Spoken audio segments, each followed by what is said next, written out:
Hello everybody, welcome back. Today as well we have got you another video. In this video I'll show you how you can simply go ahead and fix your version 2 old in COD Mobile. But before that, please do make sure to like our video, subscribe our channel, and yes, without any further delay, let's get into it. So for that matter, very first thing would be simply for you to access your Play Store or your App Store of your mobile phone and type in Call of Duty on top and tap on that particular game of yours.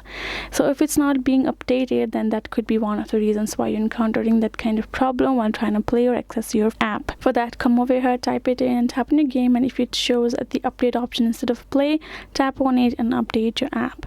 And if that also doesn't help, all you have to do is go to your settings of your phone, go ahead, scroll and tap on this option of apps, and simply go ahead, find your particular Call of Duty app just right over here. Once you have done so, you have an option of simply tapping on this option of storage right over here. In this section, first of all, you can choose to clear out the cache. Once you have done so, it will simply solve your problem.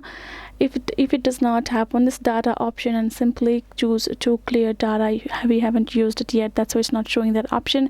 All you have to do is tap on clear data and clear out all of the data of your Call of Duty app. It will simply remove all of the information. After that, all you have to do is go back, access your Call of Duty app on your mobile phone, and simply re-enter the information of your account, and it will simply solve out your problem. So that is the way for you to do so. Hope this video was helpful to you all. Thank you so much for watching, and yes, I'll see you guys in our next video.